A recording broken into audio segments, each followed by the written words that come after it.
Back in 2021, then Transport Minister Trudy Harrison called for a move away from private car ownership, effectively saying that our 20th century notion of owning cars was outdated and that we needed to move towards shared ownership and all that other kind of stuff. This, alongside a bunch of other changes in the car world, have made some people ask the question as to whether there is currently a war on cars or car ownership. But the thing is, a lot of the articles that I've read about this and a lot of the opinions that I've heard from you guys have been quite emotionally led, and that's no discouragement in terms of being opinionated. You should be opinionated, but I wanted to see past the emotion, what is the actual case? Is the UK government trying to stop us from having cars, owning cars and doing stuff with cars? Or is there more to this story? Let's get straight into it.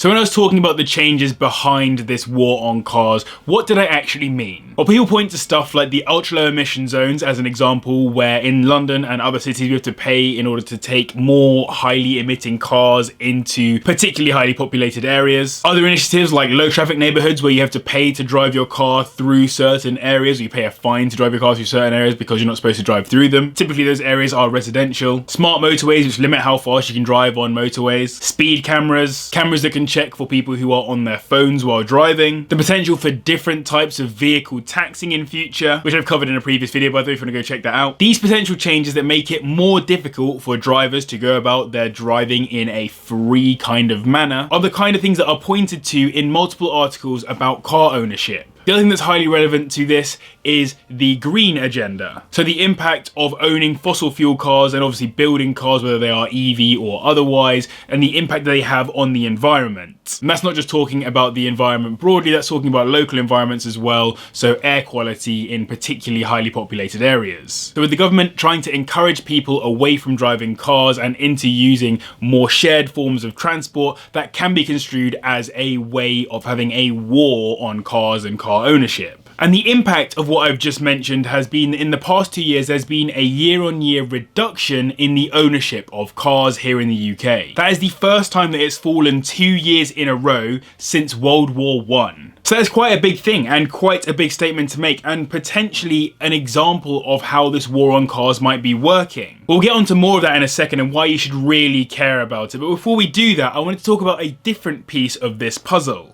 It's really important that we think about what the Department for Transport, which governs everything to do with us on the roads, or most things to do with us on the roads here in the UK, is saying and doing when it comes to cars and roads and that kind of stuff. Their 2021 to 2022 agenda had nothing to do with the eradication or reduction of car ownership or car utilisation. It did, however, have a major focus on public transport and increasing the usability, the efficiency, the connectivity and that kind of stuff of public transport. It also had a massive focus around tackling climate change and improving air quality. So you could infer that by focusing on those two things, there was some kind of agenda around the reduction in car ownership, but you'd have to be inferring that. At the same time, you could completely infer that there was a focus around increasing the usability of cars on the roads here in the UK. That is because the Department for Transport is midway through its road investment strategy, in which it's investing like almost £28 billion in making our roads better and more usable for us to drive on. So you could also infer that by focusing on making the roads a better place for us to drive on, they're inferring that people should be driving cars. This is the problem though, that it's all inference. There is no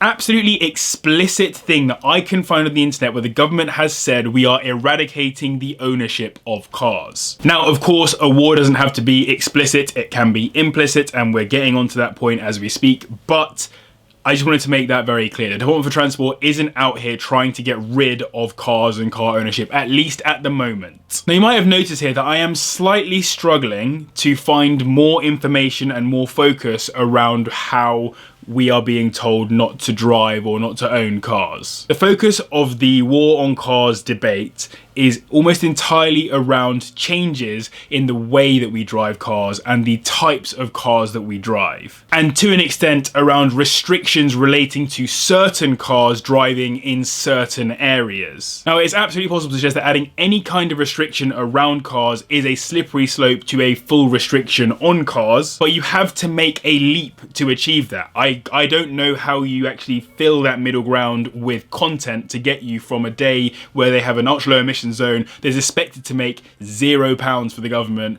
by like 2030 or something, because by then the vast majority of old cars would have been gone regardless, to a situation where everyone is no longer allowed to own cars unless they're, I don't know, rich or whatever. It's just a little bit of a jump. But then at the same time, we have to be able to explain why there has been a drop in car ownership over the past 2 years and why that's so significant when it hasn't happened for such a long time. Well, actually, the amount that it has decreased in terms of ownership is pretty limited. It dropped by about 0.2% per year for the past 2 years. So it's really, really small figures. Again, that could be the start of something much bigger, but I would be surprised if it dipped by a significant amount in 2023. I'd be more interested in seeing it go up, considering we're coming out of the other end of the pandemic and that kind of stuff. And the pandemic is a really important player in that too, because if you've seen plenty of my videos over the past couple of years, you'll have known about the used car price bubble, people taking advantage of that to sell their cars at higher prices. Specifically people that don't actually need cars, just getting rid of cars because it frees up a lot of cash to do other things with. The semiconductor shortage stopping people from buying brand new cars and therefore not actually getting rid of their old ones, meaning that just over 40% of cars that are currently on the road today are actually older than a decade already, and only 15% have been bought in the past 3 years. I would probably suggest, given the evidence available to us,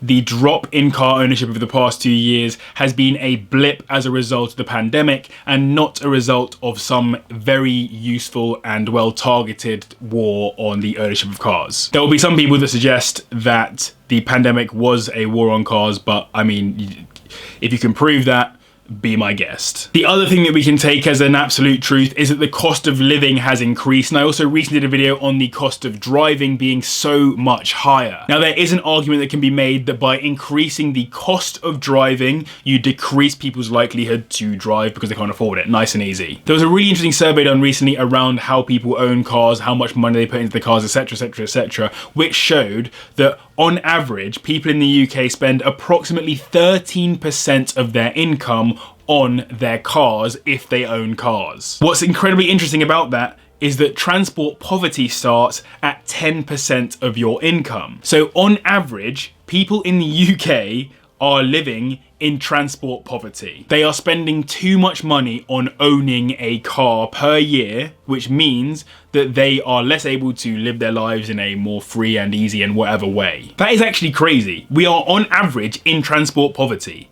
It's actually insane. Now, as I said, you can make an argument for that being a purposeful situation whereby we can't afford to own and drive cars and therefore we're kicked out of being able to do so. And I did make the argument in my ULEZ video that by pricing some people out of driving environmentally unfriendly cars, you're basically saying that if you're rich enough, you don't have to care about the environment, and if you're poor enough, sucks to be you. But I wouldn't call that a war on car ownership. I would call that a war on the poor. And if you can expect anything other than things sucking for poor people in capitalism, then you are a far more hopeful and optimistic person than I am. So I certainly wouldn't make an argument against legislation being disproportionately unfair to those with less money, specifically around cars as well. But what's key here is that it's not just cars, it's public transport as well. That's what makes me think it's less about having a car and more about just life not being so good if you haven't got money. The cost of public transport for us, the consumers here in the UK, is higher than any other place in Europe.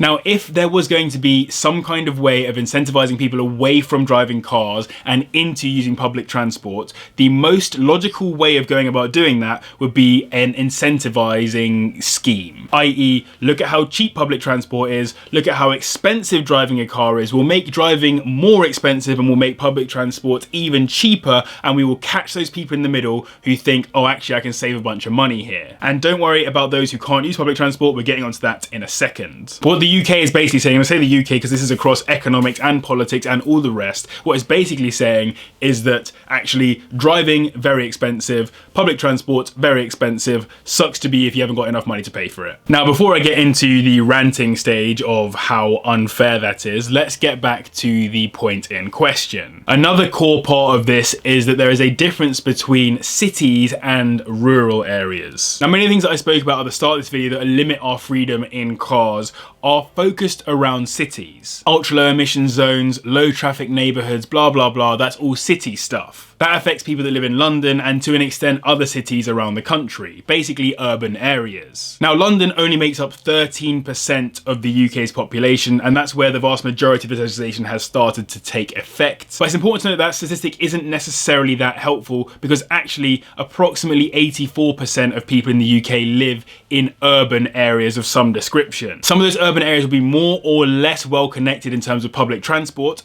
Completely agree with that, but in general in the UK we live an urban lifestyle. 16% of people don't live in urban areas. Irrespective of that stat, 68% of commuters go by car, and I think that stat includes people that use a car as part of their journey that might also include public transport. Take me for example, when I lived in northwest London, I had to drive to my local station because the bus came once every like 7 days or something, and that was in northwest London, well just outside northwest London. I had to wait literally forever for a bus, so it was just worth driving to the station. Being realistic, it probably would have been faster and definitely much cheaper to have cycled to the station, but I didn't fancy the hassle, being perfectly honest. Either way, the point still stands. 68% of commuters use their cars currently to get to work. And that's not including all the people that use their cars irrespective of work, like to go and get their weekly shopping or do stuff like that. Go to the family, go to friends, go to places outside of London, go on visits, etc, etc, etc. Cars still have a very important purpose for many people here in the UK, even people that live in cities like I do. Now, I'll be real with you. I am the biggest car lover you'll ever meet. I adore cars. I've got literally a car YouTube channel that you're watching right now. Everything in my life, I think about cars. I save money for cars. I think about cars. Everything is about cars. With all that in mind, I was born in London. I've been brought up in London. And yeah, I went to Bath for a bit for university, but I'm back in London now. And I've moved even more central in London when I bought my flat. Would I use a car to get to work? Absolutely not. Transport is too good. I can get to the office in under 40 minutes by taking the train. Lovely. It's a bit expensive. That is quite peak. But irrespective, it all works out. The transport is just worth taking instead. I would rather swap my travel in on the train for cycling than driving, because driving in London is hell. And it's not just bad to drive in London because of legislation or changes that have been made or whatever, it's just so busy. If I wanted to drive to the driving range, which is probably about like 4 miles away from where I'm currently sitting, during rush hour, I can easily expect it to take over an hour. Even if I drive in the middle of the day, like when people are supposed to be at work, it will still easily take me about 40 minutes. I need to go first thing in the morning and it'll take me maybe 15, 20 to get there instead. There is such limited benefit to driving in London because